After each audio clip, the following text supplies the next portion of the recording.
بهره برداری امن از موبایل و اینترنت، زن، حقوق فردی و اجتماعی، سازوکارهای جلوگیری از نقض حقوق بشر، پویشی در مفهوم دموکراسی، مروری بر پایگیری نهادهای مدنی در ایران، اندیشه‌های نوین از حقوق کارگران، آموزش خبرنگاری، حقوق شهروندی امروز و محیط زیست.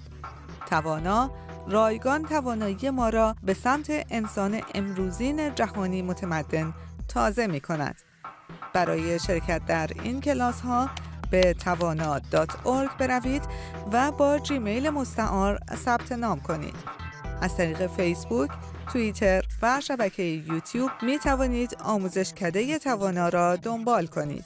توانا آموزشکده است برای جامعه مدنی ایران.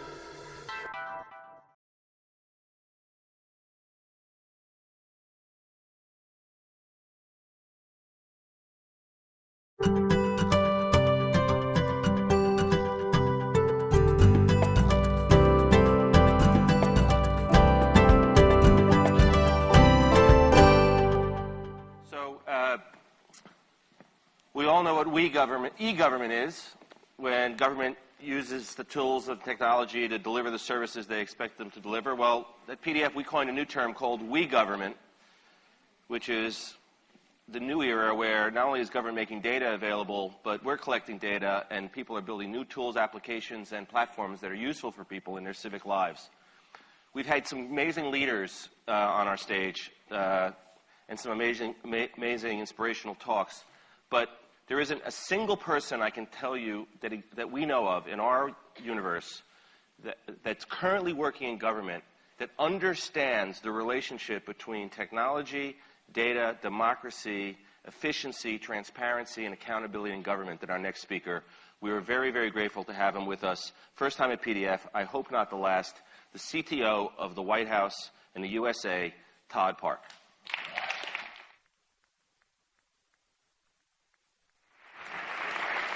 Hello! How is everybody doing?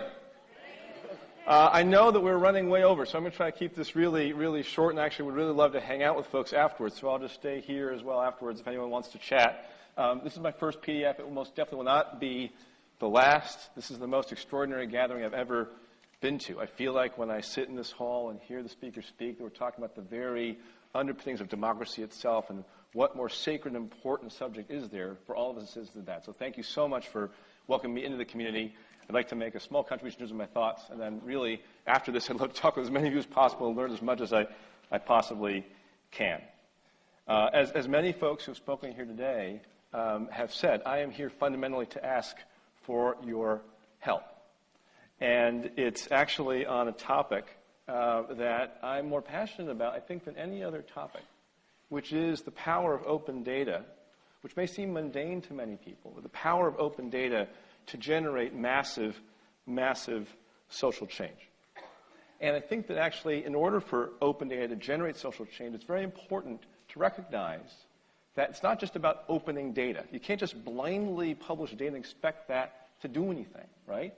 Data by itself is useless. I can't feed my family data. I can't pour data on a broken bone and heal it. I can't pour data on a car and make it more energy efficient. Data is only useful if it's applied by innovators to deliver actual benefit to the public. So as we think about open data, we have to think about the deliverable not as the data, but as changes in the life of our citizenry.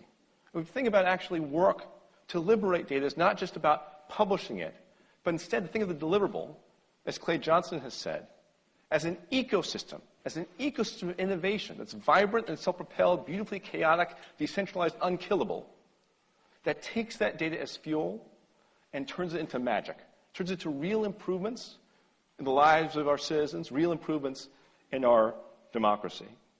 So we've been engaged in an experiment since I actually joined the U.S. government about 2.5 years ago. I was actually recruited out of the private sector. I was an entrepreneur in the private sector. And actually when HHS, Department of Health and Human Services, first called me, I was actually mystified because I had no experience in government whatsoever. I said, literally, why are you talking to me? Why do you want me? I don't know anything about government. And they said, actually, that's exactly why we're talking to you, because we're creating this new job called CTO, and it's not the dude or dudette who has to run all IT at HHS. It's someone who's supposed to be our internal change agent to work with the best folks inside and outside government to dream up and then execute at high speed initiatives that can unleash the power of data, tech, and innovation to improve the health of the American people. And one of the initiatives we cooked up was something called the Health Data Initiative. It's an initiative that we then executed at high speed for the next 2.5 years. It's one I continue to champion in my new gig as US CTO. And the whole point of the Health Data Initiative is to catalyze the emergence of an ecosystem of innovation fueled by open data that improves lives, improves health, contributes to economic growth, and creates jobs. And what it basically does is it does a couple things that are obvious and maybe one thing that's actually less obvious. So one, it actually makes brand new data publicly available. That's pretty obvious. This is important to do. Secondly, maybe a little less obviously, turns out that HHS and other agencies had made a whole bunch of health-related data public in the past. But it was useless to developers. It was in PDFs. It was in books. It was in static websites where you could query the website, but you couldn't get the underlying data. So HHS began to take more and more data like that had been public, but turned it into web APIs, into downloadable files, machine-readable data that could be used as fuel by developers to power magical new products, services, programs, insights, etc. And then finally, we realized pretty early on that about 95% of innovators and entrepreneurs who could turn the data into magic didn't even know what HHS did. Literally didn't know. Let alone the fact that it had data on everything from the health of our communities, the quality of our hospitals, the latest, greatest medical knowledge, products have been recalled about drugs, insurance products, etc. And that was trying to give this data away.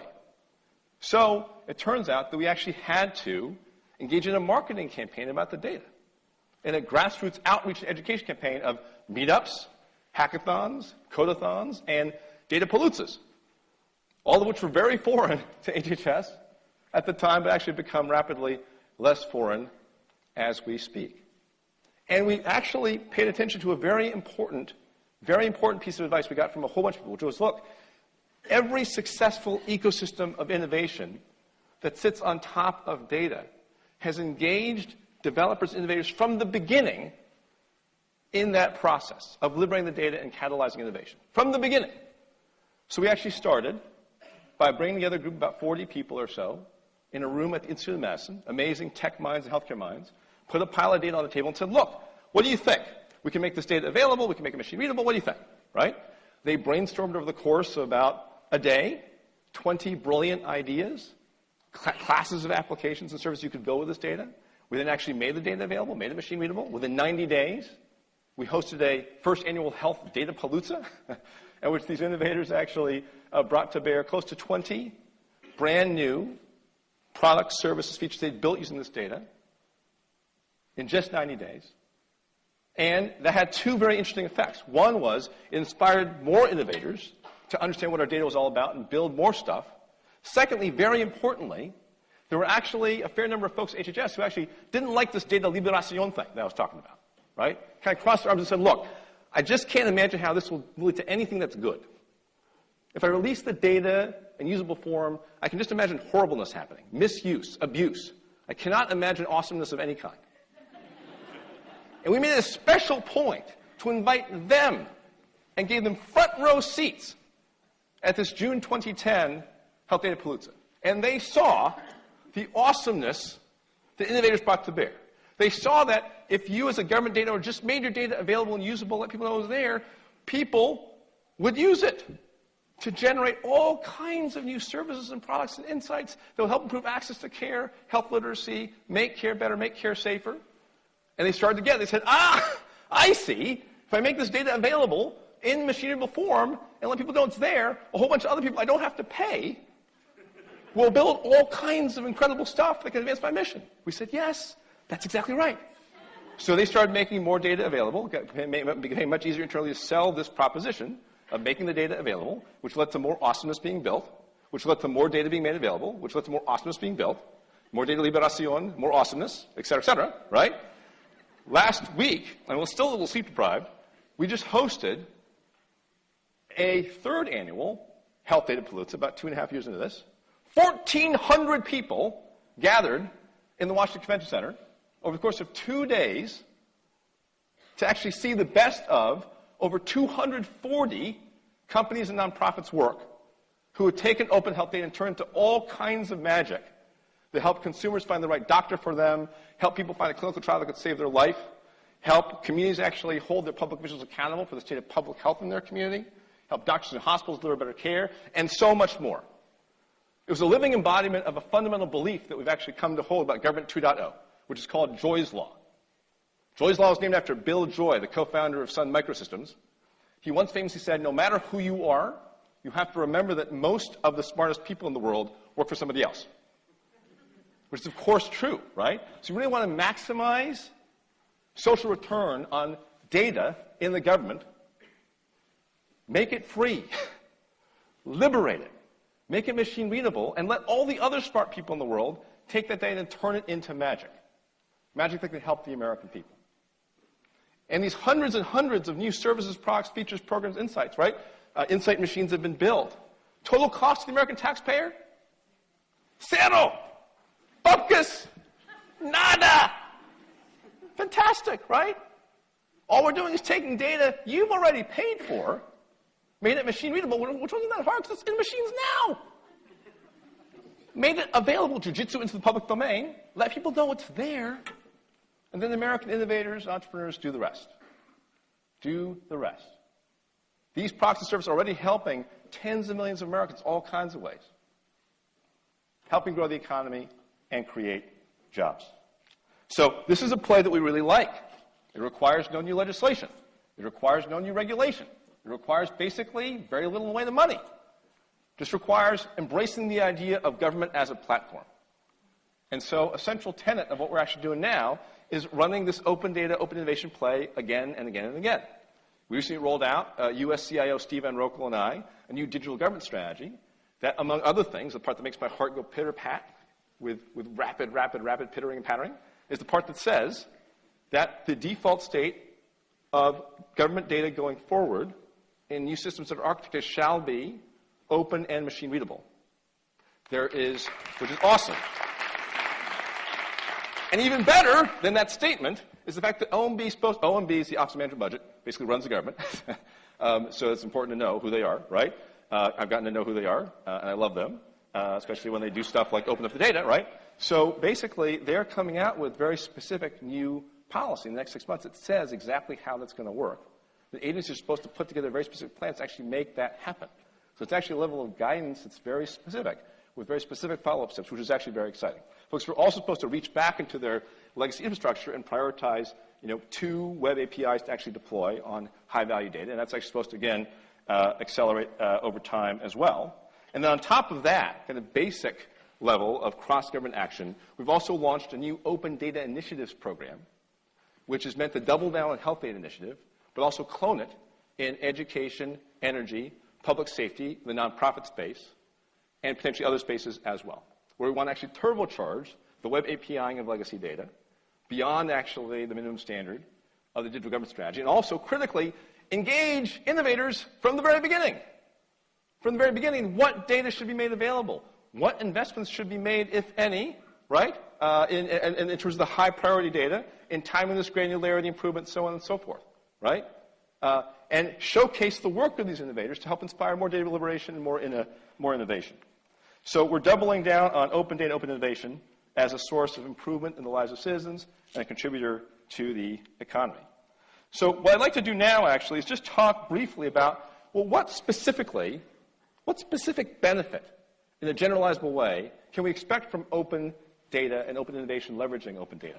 So I'd like to talk briefly about 3 things. The first, obviously, is new apps and new services. Very exciting. Lots of potential there to help folks do everything from find the right healthcare provider to pick the right college for them that provides the biggest bang for their buck, or save on their energy bills through smart shopping, et cetera. But I think that actually, while the apps and services angle is very, very high potential, very, very promising, will produce a lot of value, I actually think it's actually a mistake to think that the value of open data ends there. Very powerful, big source of happy, joy, improvement in American life, contributes to the economy. But I think there's actually another layer of benefit that frequently gets ignored. which is the fundamental benefit of transparency in markets and sectors. So let me actually talk specifically about healthcare for a second.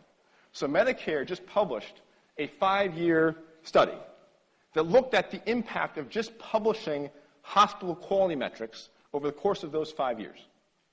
For many metrics, it was discovered that even just the publication of the metric, with no change in reimbursement policy, generates significant improvements in hospital performance. So, for example, in 2006, the rate at which people with a heart attack with a particular profile got the right intervention within 90 minutes of hitting the hospital was 55%. People didn't know that. And actually, without any apps being built, hospitals got very concerned. They got concerned that everyone actually knew that they should be concerned. And they started working energetically to try to fix this. 5 years later, the number is 91%. In 2006, the percentage of pneumonia patients admitted to the hospital who actually were evaluated for and given pneumonia vaccine was 70%. The number in beginning of 2011 was 91%. The percentage of patients who were actually given antibiotics an hour before surgery, which you're always supposed to do, in 2006 was 78%. 5 years later, 97%.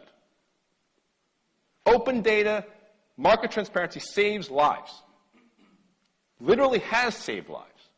Because it not just powers new apps and services, it actually powers awareness about what's going on in our key institutions, like hospitals, schools, and the government, enables citizenry to hold those folks accountable, enables them to actually understand that people are watching, and enables improvement as a result. It's actually also very important that in addition to publishing this data that helps hold hospitals accountable, that publishing this data helps y'all hold the Medicare program accountable. Medicare over the last couple of years has actually gone on a tear, publishing data like Medicare claims data, dashboards about hospital spending, drug spending, data on quality of various healthcare providers for which Medicare is responsible, ultimately, because it's actually care being delivered to Medicare beneficiaries. One of my proudest professional moments was when Ellen Miller wrote something very nice in a blog post saying, okay, right, one of the bright spots in open government is that HHS is really serious about making detailed data available on the cost and quality of what's happening in Medicare. That's really, really serious stuff. And so it was one of the highlights of my professional life. Thank you, Ellen. And there's a lot more where that came from. And just to kind of, again, illustrate the power of Joy's Law, applied not just to the billing apps and services, but applied to market transparency, sector transparency, there's this phenomenal effort that's been happening, driven by the University of Wisconsin, Robert Wood Johnson Foundation over the last 3 years, called County Health Rankings, where public health has historically been basically like Yawn City, okay, for citizenry, right? They just don't care. And the metrics are really abstruse and difficult to understand. Well, University of Wisconsin and Robert Wood Johnson got together and actually decided to do something brilliant. They took a whole bunch of our data that we were making available, and they crunched it into just a simple number, which is your ranking, your county's ranking as to how healthy it is versus other counties in your state, published from first to last. Like the first day they went live, they got like something like 1,000 local news headlines. It was one of the top 5 search terms on Google, right? Public health had never been so sexy, like ever. Like directors of public health started saying, people are actually calling me, asking why we're the least healthy county in Mississippi. And this is fantastic. Why? Because basically, government officials are starting to pay attention. The mayor of Wyandotte County, the least healthy county in Kansas, actually mobilized a whole series of public task forces on issues like nutrition, issues like the quality of various infrastructure, and it was really, really motivated by being called to account by the public because of basically this Robert Wood Johnson University of Wisconsin market transparency play, sector transparency play. So open data cannot just produce products and services, it can also produce transparency in consumable form that drives action, which is really, really phenomenal. And then finally, the last thing, beyond apps and services and beyond sector and market transparency, that I think open data is producing as an impact, as a good, is one that I'm still beginning to understand. But actually, it may be one of the most profound impacts of all, which is what I call a people mashup. People talk about data mashups. I think something very profound is happening in the context of this and other efforts, which is a people mashup. So just a quick story. When we first gathered the 40 people or so together to kick off the Health Data Initiative, we actually gathered a group of tech rock stars and healthcare rock stars. What was fascinating to me was that actually not only did the tech and health rock stars, not only did they actually meet for the first time that day, they didn't even know who each other were. They had no idea. We had like Thomas Jeffersons and George Washingtons of healthcare and tech in the room. They didn't even have any consciousness of who each other were. It speaks to this extraordinary fragmentation of expertise happening in American society where, because everyone's specializing so much, people have lost touch with each other. But what happens as a result is that there's huge arbitrage opportunity if you mash up experts in different sectors. So this mashup of tech and healthcare people literally invented the Health Day Initiative. They actually fell in love and made this beautiful baby called Health Day Initiative, which actually neither of them would have come up with on their own. Something else also happened, which was actually a group of public sector innovators and private sector innovators actually met each other too. And that was even more profound because they generally, again, had no idea who each other were and didn't really even necessarily have any frame of reference with which to understand each other. But when they met each other, they were surprised. They learned that they didn't have horns and tails and pitchforks, right?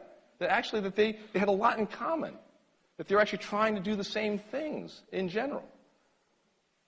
And so that mashup of public sector and private sector folks and the mashup of tech and healthcare folks, that mashup of people joining hands together to try to get something good done, that was magical. That was magical. I had a phenomenal time as an entrepreneur in the private sector. I built companies I was very proud of, I think will actually help many people in the world. But I'll tell you that the most amazing experience I've ever had, has been the last 3 years working for the U.S. federal government. And what I really want to do, and what my team and my colleagues really want to do, is we actually want to get more mashups going of amazing citizen innovators and amazing government innovators to work together to take on our country's biggest problems.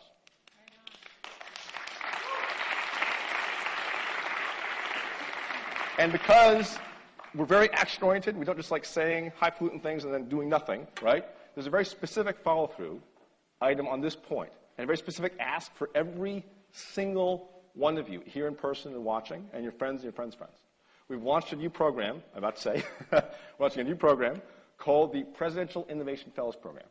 We launched about 2 weeks ago, and it's basically a program that aims to bring together the most amazing citizen innovators and the most amazing government innovators to team up in small, agile teams that will actually execute game-changing projects and deliver initial results in 6 months or less. We picked 5 projects to start. One of them is actually the Open Data Initiatives program that I just talked about, doubling down Health Data Initiative and launching new initiatives like it in energy, education, safety, et cetera. Second is actually called Blue Button for America, which aims to actually enable Americans broadly to get access to their own personal health information. The third is called MyGov, I'll just describe this super briefly, which aims to build a rapid prototype of a single system that allows citizens to actually access information resources across the federal government in a way that's personalized and brings government to their fingertips. The fourth is actually called RFPEZ, that enables the government and startups to actually do business with each other in a much easier way. That enables government to get access to startups and startups get access to the government, which is really a procurement reform process and project. And finally, one's called the 20% campaign that aims to move government development assistance and foreign policy payments overseas from cash to mobile and electronic. So huge potential for getting bigger bang for the taxpayer buck, improving safety, financial inclusion, et cetera. So we are begging you, those of you who care, which is basically everyone here, to apply for this program or to get involved in some capacity. We actually are very, very happy with the results thus far in terms of people applying. We actually just announced it about 2 weeks ago at TechCrunch Disrupt. Within the first 24 hours, 600 people actually registered to apply, which is pretty amazing. Actually, we were asking for something completely unreasonable, which is that you drop everything you're doing and by the middle of July show up in D.C. in the middle of a sweltering summer and work like a barking rabid dog for 6 months to try to get stuff done. So completely reasonable, but 600 people in the first 24 hours said, I'm ready to do that. The total number actually is now north of 1,500, which is pretty amazing. And then even more amazing, even more heartening than that, if that's possible, we actually recognized we were asking for something completely nuts. So we said, look, if you can't leave your family behind, leave your world behind, jump into D.C. for 6 months full-time in like a month, but you want to help and contribute, and sign up to follow one of these 5 projects. Sign up to follow the Open Data Initiatives project. Sign up to help and support it in some way, because we're going to be engaging with a network of folks who want to help, even beyond the fellows. 2,300 innovators have signed up to help. So even if you can't actually drop everything to go be a fellow, if you can lend us some of your time and brain power to follow these projects and actually help advise them, we would absolutely love that. And the success of these projects is going to be a direct function of participation and engagement by folks like you. So please apply, please sign up to be a supporter. It's an amazing chance to make a difference. Please keep doing all the stuff that you're doing. I'm actually sitting here stunned by what I've heard all day, because it just gives me more faith in our country and democracy to know that folks like you who care so deeply are doing such extraordinary work. And hopefully this Presidential Innovation Fellows Program is another opportunity to make democracy more personal for you, to have you engage in a very direct way, advance the ball in a meaningful way for America, powered fundamentally by the people. So thank you so much for having me over. God bless you. God bless personal democracy, and God bless America. بهره برداری امن از موبایل و اینترنت، زن، حقوق فردی و اجتماعی، سازوکارهای جلوگیری از نقض حقوق بشر، پویشی در مفهوم دموکراسی، مروری بر پایگیری نهادهای مدنی در ایران، اندیشه‌های نوین از حقوق کارگران، آموزش خبرنگاری، حقوق شهروندی امروز و محیط زیست. توانا، رایگان توانایی ما را به سمت انسان امروزین جهانی متمدن تازه می کند. برای شرکت در این کلاس ها به توانا.org بروید و با جیمیل مستعار ثبت نام کنید. از طریق فیسبوک، توییتر و شبکه یوتیوب می توانید آموزشکده توانا را دنبال کنید. توانا آموزشکده است برای جامعه مدنی ایران.